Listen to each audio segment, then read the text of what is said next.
It's me, Jay, your GM. I use him, and this is Jay's Really Good Dungeons & Dragons show.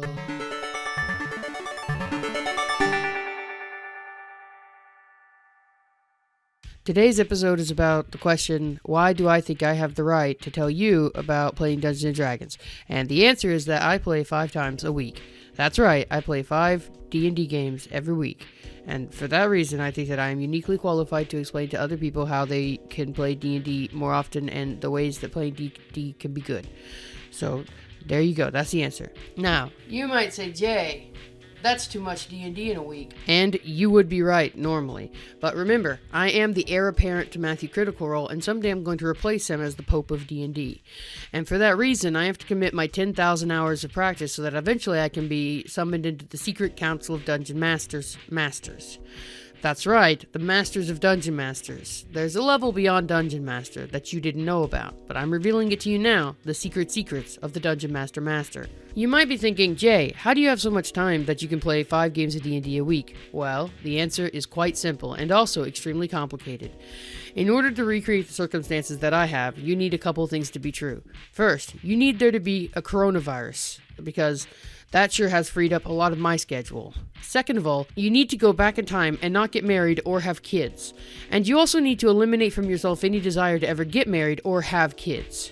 Remember, Matthew Critical Role only ever got married after he became the Pope of D&D. So you too should also practice abstinence until you are the Pope of D&D. It's the only way. Anyway, as long as you don't have a spouse or kids and there's a coronavirus raging, you'll find that you have tons of free time in the evening that you can dedicate towards spending 2.5 hours 5 times a week playing D&D, including twice a day on Saturday. That's right, I DM 2 times in one day.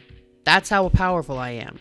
You might be wondering, how do you pull this off? Well, it's simple. I'm neurotic. But the more complicated answer is that I play on Monday, I play on Wednesday, I play on Thursday, I play on Saturday twice. Which means that I have a day off before each game of D&D, except for the Wednesday and Thursday game, where I can plan the session.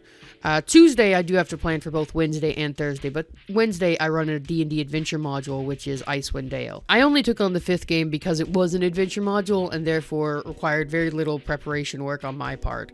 And as such, it's been quite easy to run, and I basically don't have to do much prep beyond reading the chapter that the players are in, and then executing on that chapter to the best of my ability.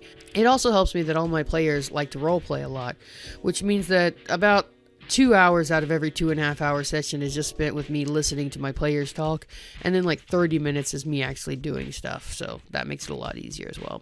You might be wondering, Jay, is this sustainable? Aren't you going to burn out? Aren't you going to get DM burnout? The answer is no. I will never get DM burnout. I will never burn out.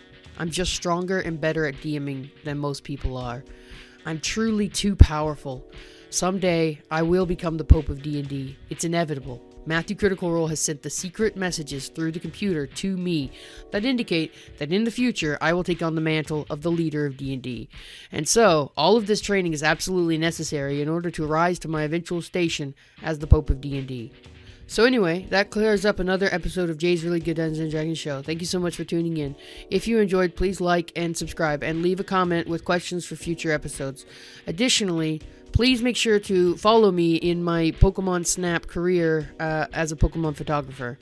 I would really appreciate if my Pokemon Snaps could start getting a little more exposure. I'd really like to be big in the Pokemon Snap community.